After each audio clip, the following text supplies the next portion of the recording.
दोस्तों हाल ही में मैंने उइर पोर नाम की एक मिस्ट्री थ्रिलर मूवी देखी है जो कि हाल ही में रिलीज हुई है। और इस फिल्म को डायरेक्ट किया है सूर्य प्रकाश जी ने। ये कहानी है 5 दोस्तों की जो कि घूमने के लिए एक ट्रिप पर जाते हैं। लेकिन वहां पर जंगल में वो एक बंकर के अंदर इस तरह से फंस जाते हैं कि वहां से निकलना मुश्किल हो जाता है। अब आगे उन लोगों के साथ कौन कौन सी खतरनाक घटनाएं होगी यही देखेंगे हम आज की कहानी में। तो दोस्तों अगर आप हमारे चैनल पर नए आए हो तो वीडियो को लाइक और चैनल को सब्सक्राइब जरूर कीजिए, क्योंकि हम आपके लिए ऐसे ही नई नई मूवीज लेकर आते हैं। तो चलिए शुरू करते हैं आज की कहानी। कहानी की शुरुआत होती है एक बहुत ही घने जंगल से। यहाँ पर हम एक खुफिया बंकर को देखते हैं और उसके अंदर रघु नाम का एक लड़का बहुत ही जोर जोर से चिल्ला रहा होता है। मतलब कि कुछ लोगों ने उसे जबरदस्ती पकड़ कर रखा था और जेसन नाम का एक लड़का रघु का पैर काट रहा होता है। हम देखते हैं रघु बहुत ज्यादा गुस्से में भी होता है। तो वहीं पर बेचारा रघु अपनी जान बचाने के लिए जोर जोर से चिल्लाने लगता है, छटपटाने लगता है, लेकिन कोई भी उसकी मदद नहीं करता। तो दोस्तों आखिरकार वो इस सिचुएशन में कैसे फंसा, यही जानने के लिए कहानी जाती है 10 साल पहले। अब यहाँ पर हम देखते हैं 5 दोस्तों को और उनके ग्रुप में सिर्फ एक ही लड़की होती है जिसका नाम होता है मिली। और रघु मिली से प्यार करता है, इसलिए अब एक शाम को उसके दोस्त उन दोनों को मिलवाने का प्लान करते हैं। पहले गिटार वगैरह बजाकर रोमांटिक माहौल तैयार किया जाता है और उसके बाद दोस्त मिली से कहते हैं कि रघु तुमसे कुछ कहना चाहता है। अब दोस्तों कहीं ना कहीं मिली भी रघु से बहुत ज्यादा प्यार करती थी और मिली के मन में भी रघु को लेकर सेम फीलिंग थी, इसलिए वो भी शर्माने लगती है।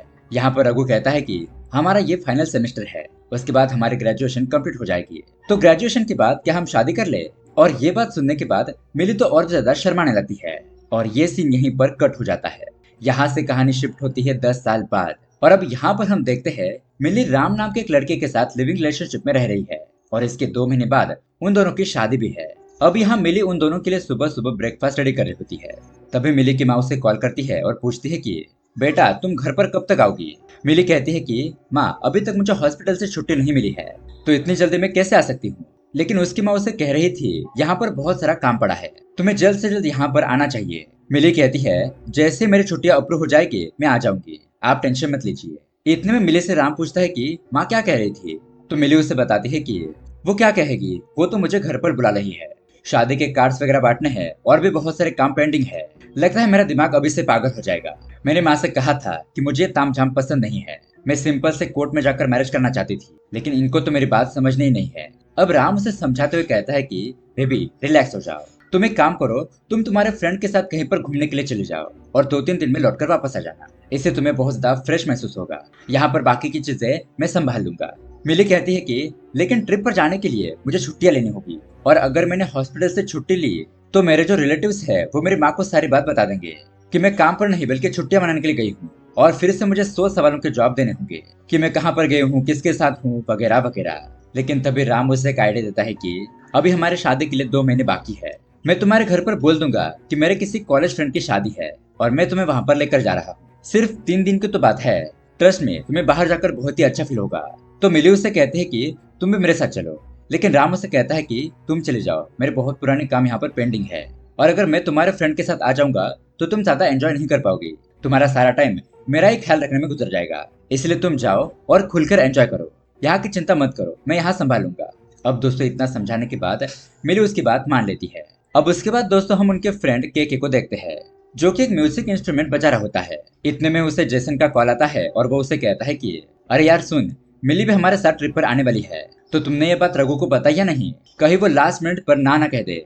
लेकिन के कहता है कि तुम उसकी चिंता छोड़ दो, मैं उसे संभालूंगा, तुम बस कैंपिंग में यूज होने वाले खाने पीने की चीजों का इंतजाम करो, बाकी का सब कुछ मुझ पर छोड़ दो। उसके बाद के रघु को कॉल करता है और बताता है कि मिली भी हमारे साथ ट्रिप पर आने वाली है, इसलिए तुम वहां पर कोई ड्रामा मत करना। अब ये बात सुनने के बाद रघु तो अपने पास के ख्यालों में खो जाता है। मतलब कि 10 साल पहले उसने मिली को प्रपोज किया था, लेकिन उनका रिलेशनशिप तो चल नहीं पाया। तभी दोस्तों हम यहाँ पर शॉकिंगली रघु की बेटी को देखते हैं। उसकी एक छोटी सी प्यारी बेटी होती है और रघु अपनी बेटी से बहुत ज्यादा प्यार करता है। रघु की शादी भी हो चुकी थी, लेकिन अब उसकी पत्नी इस दुनिया में नहीं है, इसलिए वो अकेला ही अपनी बेटी का ख्याल रख रहा है। और दोस्तों रघु की बेटी बहुत ज्यादा होशियार होती है, वो अपने पिता का बहुत ही अच्छी तरीके से ख्याल रखती है। मतलब कि अब समय के साथ रघु थोड़ा भुलक्कड़ हो चुका था, सारी चीजें इधर उधर रखकर भूल जाता, लेकिन उसकी बेटी उसकी चीजों को ढूंढकर उसे दे देती है। अब यहाँ पर रघु की सिस्टर उसे बताती है कि 4 दिन के बाद उसकी बेटी का स्कूल में कल्चरल प्रोग्राम है और हर बच्चे को ट्रेडिशनल कपड़े ही पहनकर आने हैं, लेकिन मुझे तो साड़ी पहनाना आता ही नहीं है। रघु कहता है कि कोई बात नहीं, तब तक मैं अपने ट्रिप से वापस आ जाऊंगा और उसके बाद मैं खुद अपनी बेटी रानी को साड़ी पहनाऊंगा। तुम चिंता मत करो, तुम बस एक काम करो, मेरे आने तक मेरी बेटी का ख्याल रखो। इस तरह से रघु अपने बहन को समझाकर अपने दोस्तों के साथ ट्रिप पर निकल पड़ता है। अब यहाँ पर ये सारे दोस्त बहुत दिनों के बाद आपस में मिल रहे होते हैं, जिससे कि ये सभी लोग खुश हो जाते हैं। अब यहाँ पर हमें पता चलता है कि ये लोग ट्रिप के लिए एक जंगल के अंदर जा रहे हैं। सैम नाम का उनका दोस्त अपनी गर्लफ्रेंड के साथ आया होता है। अब उसके बाद यहाँ पर ये लोग पहले तो एक कैंप को सेटअप करते हैं और फिर बीच में लकड़ी जलाकर रोशनी करते हैं। उसके बाद फुल एंजॉय करते हुए शराब वगैरह पीते हैं और बातें करने लगते हैं। अब यहाँ पर सपना नोटिस करती है कि इन्होंने किसी के लिए एक और एक्स्ट्रा शराब रखी हुई है। वो उसके बारे में पूछती है कि ये एक और शराब किसके लिए है। तो सैम बताता है कि ये हमारे एक और दोस्त राज के लिए है, जो कि अब फिलहाल हमारे बीच नहीं है।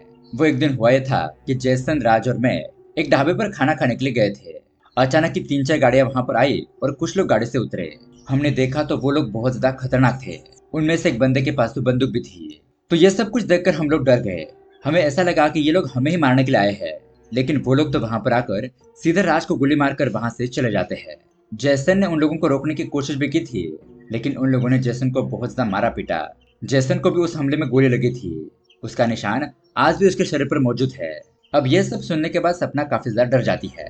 फिर सपना जैसन से कहती है कि तुम्हारे गोली का निशान दिखाओ तो जरा। और जब जैसन अपना टी शर्ट ऊपर करता है तो वहां पर कोई भी निशान नहीं होता और उसके बाकी के सभी दोस्त हंसने लगते हैं। दरअसल ये सभी दोस्त सपना के साथ मजाक कर रहे थे, जिससे कि सपना डर गई थी और उनका ये प्रैंक सक्सेसफुल हो गया था। सपना सैम से कहती है कि मैं तुम्हें एक मुक्का मार दूंगी। इतने बड़े घने जंगल में डरावने माहौल में ऐसा कोई मजाक करता है भला। अब उसके बाद यहाँ पर शादी की बातें शुरू हो जाती है। मिली अपने दोस्तों से कहती है कि 2 महीने बाद मेरी शादी है और तुम लोगों को आना ही होगा। और अब यहाँ पर मिली को सभी लोग कॉन्ग्रेचुलेशन कहते हैं।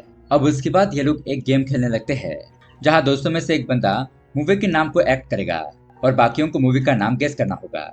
अब गेम खेलते खेलते बारी आती है केके की। केके कुछ एक्टिंग करके उन्हें मूवी का नाम गेस करने के लिए मदद कर रहा होता है, लेकिन तभी अचानक वो अपने दोस्तों से कहता है कि मुझे ऐसा लगा कि वहां पर कोई है। वहां पर बहुत ही तेजी से झाड़ियां हिलती हुई मुझे दिखाई दी। तब रघु कहता है कि ठीक है, मैं जाकर देखता हूँ, लेकिन उसके दोस्त उससे मना करने लगते हैं। कहते हैं कि हम लोगों को एक साथ ही रहना होगा, तभी हम लोगों को कुछ नहीं होगा, वरना एक एक करके हम यहाँ वहाँ घूमेंगे तो मुसीबत में पड़ जाएंगे। लेकिन रघु तो उनकी बात नहीं मानता और आगे चला जाता है। अब बहुत देर होने के बाद भी वो वापस नहीं आता, तो उसके बाकी के दोस्त परेशान हो जाते हैं और उसे देखने के लिए आते हैं। मिली, केके और जैसन उसे देखने के लिए जाते हैं और सैम और सपना यहाँ कैंप में ही रुकते हैं। यहाँ थोड़ी दूर आने के बाद वो देखते हैं रघु तो यहाँ पर आराम से सुट्टा फूक रहा है, लेकिन इतने में ही वहाँ पर सैम और सपना बहुत ही घबराते हुए भागते हुए वहाँ पर आते हैं। उन लोगों से कहते हैं कि हमने वहाँ पर कुछ डरावनी चीज देखी, जानवर था शायद। हम बहुत ज्यादा घबरा गए और तुरंत ही यहाँ पर भाग कर आ गए। अंधेरा होने की वजह से हम कुछ वहाँ पर ठीक से देख नहीं पाए। तभी उन सभी लोगों को जंगल में अजीब सी सरसराहट की आवाज आती है, जिसे सुनकर सभी लोगों की हालत टाइट हो जाती है। उन लोगों को समझ में आ जाता है कि पक्का यहाँ पर उनके आसपास कोई जानवर है, इसलिए अब ये लोग डर जाते हैं और वहां से भागना शुरू कर देते हैं। भागते भागते अचानक ही जैसन गिर जाता है, लेकिन तभी उसे गिरने वाली जगह पर पत्तों से ढका हुआ एक सीक्रेट डोर मिलता है। वो अपने दोस्तों से कहता है कि हम इसके अंदर जाकर छुप जाते हैं। अब सब लोग अंदर एंटर करते हैं, लेकिन सबसे लास्ट मिली उतरती है। तो मिली अंदर जाने से पहले वहां पर एक लकड़ी का टुकड़ा रख देती है, ताकि जब उन लोगों को यहाँ से बाहर निकलने का हो तो इस डोर पर थोड़ी सी गैप होने की वजह से दरवाजा आसानी से खुल सकता है। इस तरह से वो एक लकड़ी वहां पर रखकर अंदर चली आती है। अब अंदर आने के बाद वो देखते हैं यहाँ तो पूरी तरीके से एक बंकर बना हुआ है और उस बंकर के अंदर बहुत ज्यादा अंधेरा था। टॉर्च जलाने पर दिखाई देता है कि यहाँ पर तो जापानीज में कुछ लिखा हुआ है और कुछ डॉक्यूमेंट्स वगैरह भी है, लेकिन वहाँ पर सब कुछ जापानीज लैंग्वेज में लिखा था। इसी के साथ यहाँ पर ब्रिटिश सोल्जर की यूनिफॉर्म भी पड़ी थी, जिससे वो अंदाजा लगाते हैं कि पक्का ये बंकर सेकेंड वर्ल्ड वॉर के टाइम का होगा। अब कुछ देर के लिए अंदर रुकने के बाद रघु ऊपर चेक करने के लिए जाता है कि बाहर सब कुछ ठीक है या नहीं है, लेकिन नीचे आते वक्त वो उस लकड़ी को गलती से हटा देता है, जिस लकड़ी को मिली ने अटका कर रखा था। अब और कुछ घंटे बीतने के बाद ये लोग डिसाइड करते हैं कि अब लोग हमें बाहर जाना चाहिए, शायद वो जानवर वहां से चले गए होंगे। लेकिन दोस्तों, जब ये लोग उस दरवाजे को ओपन करने की कोशिश करते हैं तो वह दरवाजा खुलता ही नहीं। काफी ज्यादा कोशिश करने के बावजूद भी वह दरवाजा खुल ही नहीं रहा था। अब वो लोग समझ जाते हैं कि वो यहाँ पर अंदर फंस चुके हैं। वो उस बंकर को जोर जोर से पीटते भी है, लेकिन इसका कोई भी फायदा नहीं होता। इतने में यहाँ पर टॉर्च की बैटरी भी खत्म हो जाती है। वो उस दरवाजे को ओपन करने के लिए सारा जोर आजमाते हैं, लेकिन फिर भी वो दरवाजा नहीं खुलता। अब सारे लोग बहुत ज्यादा परेशान हो जाते हैं। ये लोग यहाँ से किसी को कॉल करके हेल्प भी नहीं मांग सकते थे, क्योंकि उनके किसी के भी फोन में नेटवर्क नहीं था। यानी कि अब ये सभी लोग उस बंकर के अंदर फंस चुके थे। उनके पास सिर्फ एक ही रास्ता था कि बाहर से कोई आएगा तभी वो लोग बाहर निकल सकते हैं। लेकिन बाहर से आने वाले इंसान का इंतजार तो कब तक करेंगे, और ये लोग यहाँ अंदर फंसे हैं ये उन लोगों को कैसे पता चलेगा। और 3 दिन के बाद उनके घर वालों को पता चलेगा कि हम घर पर नहीं लौटे हैं, तो उनकी फैमिली उन्हें ढूंढना शुरू कर देगी। लेकिन क्या वो यहाँ तक पहुँच पाएगी? खैर वो तो हमें कहानी में आगे ही पता चलेगा। लेकिन अब इन लोगों के पास इंतजार करने के अलावा कोई भी रास्ता नहीं था। अब उसके थोड़ी देर बाद ये लोग आपस में झगड़ने लगते हैं। सभी लोग रघु को ही ब्लेम करने लगते हैं कि ये सारी मुसीबत तुम्हारी वजह से हो रही है। ना ही तुम उस लकड़ी को हटाते और ना ही हम यहाँ पर फंसते। अब इसी लड़ाई झगड़े में उन लोगों में धक्का मुक्की भी होने लगती है। और तभी यहाँ पर बेचारा सैम नीचे गिर जाता है। लेकिन वहां पर एक चाकू पड़ा था जो उसके पेट में घुस जाता है, और पेट पर कट लगने की वजह से उसके बॉडी से बहुत सारा खून बहने लगता है। अब ये लोग जैसे तैसे करके उसके पेट पर कपड़े की पट्टी बांध देते हैं। लेकिन फिर कुछ देर के बाद केके की सांसें फूलने लगती है, क्योंकि उसे अस्थमा था और वो तो अपना इनहेलर कैंप के अंदर ही छोड़कर आया था। अब मिली उसे थोड़ा सा पानी पिलाती है और रिलैक्स करने की कोशिश करती है। अब थोड़ी देर के बाद उनको वहां पर एक पुराना रेडियो दिखाई देता है, और उस टाइम पर इसे वॉकी टॉकी के जरिए यूज किया जाता था। मतलब कि इसे एक दूसरे से बात की जा सकती थी। अब ये रेडियो देखकर उन लोगों के मन में थोड़ी सी उम्मीद जागती है कि देखते हैं कि इस रेडियो से क्या होता है या नहीं, जिससे कि हमारा संदेश किसी दूसरे को पहुंच सके। वो उस रेडियो को ऑन करने की कोशिश करते हैं, लेकिन वो रेडियो ऑन ही नहीं हो रहा था। रघु उस रेडियो की वायर चेक करता है तो जमीन के अंदर से होते हुए वो उस वायर को खींचता है तो वो वायर टूटी हुई थी। इसी वजह से रेडियो ऑन नहीं हो रहा था। फिर रघु कुछ जुगाड़ लगाने की कोशिश करता है और पावर बैंक की मदद से उस रेडियो को ऑन करने लगता है, लेकिन उसका भी कोई फायदा नहीं होता और बस वहां पर खरखर की आवाजें आने लगती है। उसके बाद ये लोग यहाँ से निकलने का कोई दूसरा रास्ता ढूंढने लगते हैं। मतलब कि जिस ओर वो रेडियो की वायर गई थी उस तरफ ये लोग खुदाई करने लगते हैं, इसी उम्मीद के साथ कि वहां पर कोई रास्ता होगा। अब खुदाई करने के बाद उन लोगों को वहां पर एक सुराग दिखाई देता है। के कहता है कि मेरे फोन की बैटरी तो डेड हो गई है, तुम जरा अपना फोन देना। तो मिली उसे फोन दे देती है और वो उसका फोन लेकर अंदर जाकर देखने लगता है। अब अंदर थोड़ा सा आगे जाने पर उसको वहां पर एक इंसानी खोपड़ी दिखाई देती है, जिसे देखते वह तुरंत ही बहुत ज्यादा डर जाता है। वो फिर से वापस आकर अपने दोस्तों को बताता है कि लगता है इस टनल के जरिए किसी ने भागने की कोशिश की थी, लेकिन वो तो वहां पर मरा पड़ा है। मतलब कि उसकी खोपड़ी वहां पर है, और लगता है कंकाल उस ब्रिटिश सोल्जर का ही होगा जिसकी यहाँ पर यूनिफॉर्म पड़ी है। इसी तरह से बंकर के अंदर एक दिन गुजर जाता है। अब यहाँ दूसरी तरफ राम को मिली की चिंता होने लगती है, क्योंकि घूमने के लिए जाने के बाद मिली ने उसे एक भी कॉल नहीं किया था कि वो वहां पर पहुंच गई है और सब कुछ ठीक चल रहा है। ऐसे कोई भी उसे खबर नहीं आती। वो खुद मिली को कॉल करता है, लेकिन उसका कॉल नहीं लगता। और यहाँ इस तरफ बंकर के अंदर बहुत ज्यादा अंधेरा हो जाता है। उन लोगों को वहां पर पुरानी सी लालटेन मिलती है, तो ये लोग रोशनी के लिए उसे जला देते हैं। लेकिन दोस्तों अब यहाँ पर सैम बहकी बहकी बातें करने लगता है, जैसे कि अगर मैं मर जाऊंगा तो क्या होगा, क्या मुझे किसी कैफेन के अंदर दफनाया जाएगा, लेकिन मरने के बाद मैं उस कैफेन में कैसे समाऊंगा, मुझे तो बहुत ज्यादा डर लग रहा है। अब थोड़ी देर के बाद ये लोग फिर से वो मूवी का नाम पहचानने वाला गेम खेलने लगते हैं। दरअसल उन लोगों को एहसास सैम ने करने के लिए कहा था, और यहाँ पर मूवी का नाम गेस करते करते सैम बेचारा मर जाता है, क्योंकि उसके पेट में वो चाकू घुस गया था और उसका ब्लड बहुत ज्यादा बह गया था। इसी वजह से सैम की मौत हो जाती है। अब ये देखकर वो सभी लोग परेशान हो जाते हैं, दुखी हो जाते हैं, और रघु को ही कोसने लगते हैं, उसे मारने लगते हैं। कहते हैं कि तुम्हारी वजह से ही सैम की मौत हुई, ना तुम वहां की डंडी हटाते और हम यहाँ पर लॉक हो जाते। अब ब्लड लॉस होने की वजह से सैम की तो मौत हो जाती है, लेकिन यहाँ पर रघु भी बहुत ज्यादा फुट फुट कर रोने लगता है। लेकिन अब उसके बाद ये सभी लोग फैसला करते हैं कि चाहे जो कुछ भी हो जाए ये लोग आपस में नहीं लड़ेंगे और यहाँ पर जिंदा रहने की पूरी कोशिश करेंगे। तब तक कोई ना कोई उन लोगों को बचाने के लिए जरूर आएगा, क्योंकि उम्मीद पर ही दुनिया कायम है। अब ये लोग यहाँ पर अंदर आते वक्त एक बैग अपने साथ लेकर आए थे, और लकीली उस बैग के अंदर कुछ पानी की बोतल्स और खाने पीने की चीजें होती है। तो यहाँ पर ये लोग बहुत ही सावधानी से थोड़ा थोड़ा खाने पीने लगते हैं, ताकि यहाँ पर ज्यादा से ज्यादा दिन तक सर्वाइव कर सके और उनके जिंदा बचने की संभावना बढ़ सकती है। अब दोस्तों जैसे जैसे दिन गुजरने लगते हैं उन सभी लोगों की बॉडी कमजोर पड़ने लगती है। ये लोग भगवान से प्रार्थना करते हैं कि कोई तो उन्हें बचाने के लिए आ जाए, या फिर उन लोगों को बाहर निकलने का रास्ता मिल जाए। अब तक यहाँ पर 4 दिन गुजर चुके थे, लेकिन उन लोगों को बचाने के लिए कोई नहीं आया था। अब दोस्तों यहाँ इस तरफ रघु की बेटी अपने पिता का इंतजार कर रही होती है, क्योंकि आज उसका कल्चरल प्रोग्राम होता है और रघु ने उसे वादा किया था कि वो खुद आकर उसे साड़ी पहनाएगा। लेकिन रघु का तो फोन भी नहीं लग रहा था। ये सब कुछ होने की वजह से उसकी बेटी बहुत ज्यादा उदास हो जाती है। यहाँ इस तरफ रघु को भी बहुत ज्यादा दुख हो रहा होता है कि वो अपने बेटे को दिया हुआ वादा पूरा नहीं कर पाया। वो सोचने लगता है कि उसकी बेटी मायूस होकर बैठी होगी, और अगर मैं यहाँ से बाहर नहीं निकला तो मेरी बेटी का क्या होगा। यही सारी बातें सोचने के बाद वो वहां से भागने की कोशिश करता है। इसी हड़बड़ाहट में उसका पैर एक ट्रैप में फंस जाता है, जिस वजह से उसके पैर से बहुत ज्यादा खून बहने लगता है और यह जख्म बहुत ही गहरा था। जैसे जैसे दिन बीतने लगते हैं वो दर्द काफी ज्यादा बढ़ जाता है, क्योंकि यहाँ पर उसका इन्फेक्शन रोकने के लिए कोई भी दवाई नहीं थी। अब यहाँ पर राम सोचता है कि अगर मिली का फोन नहीं लग रहा है तो वो किसी मुसीबत में तो नहीं है। मुझे उसकी तलाश करने के लिए उस जगह पर जाना होगा जहाँ पर वो अपने फ्रेंड के साथ गई है। इसलिए वो लोकल पुलिस की हेल्प लेकर उस जगह पर उन लोगों को ढूंढने के लिए जाता है। अब ये लोग जंगल के अंदर तलाश करते हुए काफी अंदर तक आ जाते हैं और यहाँ पर पुलिस को मिली और उसके दोस्तों का कैंप भी नजर आता है। वो लोग उस एरिया की अच्छे तरीके से छानबीन करते हैं, जंगल के अंदर काफी दिनों तक ढूंढते हैं, लेकिन अभी तक उन लोगों को उनके बारे में कुछ भी पता नहीं चलता। अब यहाँ पर उनकी मदद के लिए पुलिस वाले लोकल्स की भी मदद लेते हैं और फोटो दिखाकर उन लोगों को इनके बारे में पूछने लगते हैं, क्या आप लोगों ने इन लोगों को कहीं देखा है या नहीं। अब दोस्तों ये लोग उन लोगों को कैसे देखते हैं। वो सारे दोस्तों रात को ही बंकर के अंदर ट्रैप हो गए थे, तो गाँव वालों की नजर उन पर कैसे पड़ती।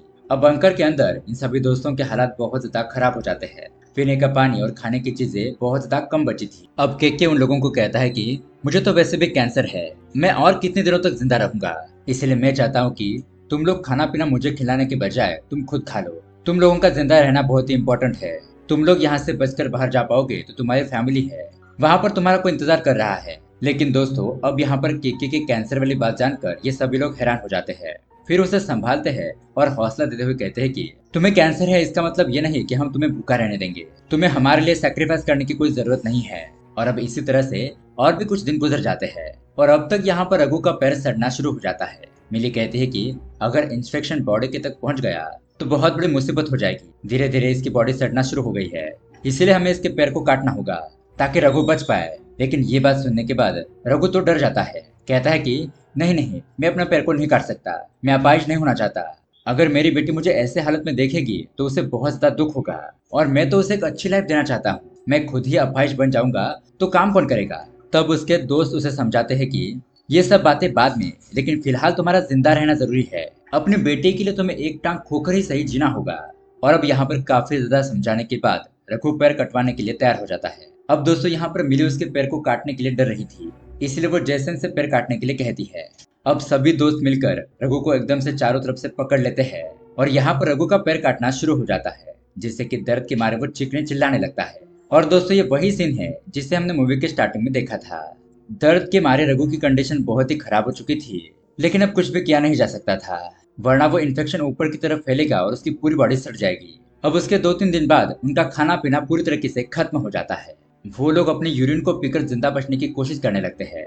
भूखा पैसा होने की वजह से उनकी स्किन बहुत ज्यादा रूखी सूखी हो गई थी। उन सभी लोगों का हाल बद से बदतर हो जाता है। लेकिन तभी हम देखते हैं कि केके हिम्मत करके सुरंग को खोदने लगता है और सुरंग को खोदकर ये लोग वहां से बाहर निकल जाते हैं।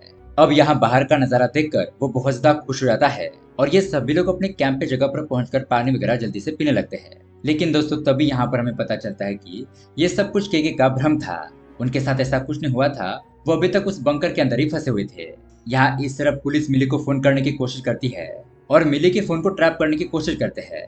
अब मिली का फोन एक जगह पर एक्टिवेट हुआ था, वो उस लोकेशन को ट्रेस करते हुए वहां पर आ जाते हैं। लेकिन तभी यहाँ पर पुलिस चोरों को पकड़ लेती है। अब यहाँ पर काफी ज्यादा डराने धमकाने पर वो चोर बताते हैं कि ये फोन हमने ही चुराया था, हम यहाँ पर जंगल में लोगों का सामान चुराते हैं और कुछ महीनों के बाद शहर में जाकर बेच देते हैं। अब पुलिस उन लोगों को उस जगह पर चलने के लिए कहते हैं जिस जगह पर उन्हें ये फोन मिला था और उस एरिया के आसपास पुलिस अच्छी तरीके से छानबीन करती है। और दोस्तों फाइनली उन लोगों को वो सीक्रेट दरवाजा मिल जाता है जिसके अंदर वो बंकर बना हुआ था। लेकिन ये लोग अंदर जाकर देखते हैं तो सिर्फ केके ही जिंदा बचा था। अब तब तक यहाँ पर पुलिस ने मेडिकल टीम को भी बुला लिया था और केके कहता है कि मेरे दोस्तों को भी मेडिकल ट्रीटमेंट दो। लेकिन दोस्तों हमें यहाँ पर एक बहुत ही शॉकिंग बात पता चलती है कि उन दोस्तों में सिर्फ वही जिंदा बचा है और उस बंकर के अंदर उसके 4 दोस्त मर चुके हैं। मतलब ये तो एक चमत्कार ही था। अब यहाँ पर अपनी होने वाली पत्नी को मरा हुआ देखकर राम पछताने लगता है, खुद को ही कोसने लगता है कि मैंने तुम्हें ट्रिप पर जाने के लिए क्यों कहा। इस तरह से बेचारा राम अपनी होने वाली पत्नी मिली को खोकर बहुत ज्यादा दुखी हो जाता है और इसी सैड एंडिंग के साथ ये सर्वाइवल मूवी यहाँ पर एंड हो जाती है। तो दोस्तों ये कहानी आपको कैसी लगी हमें कमेंट करके जरूर बताइएगा। साथ ही ऐसी अमेजिंग मूवी देखने के लिए हमारे चैनल को सब्सक्राइब जरूर कीजिए। मिलते हैं अगली वीडियो में। Thanks for watching.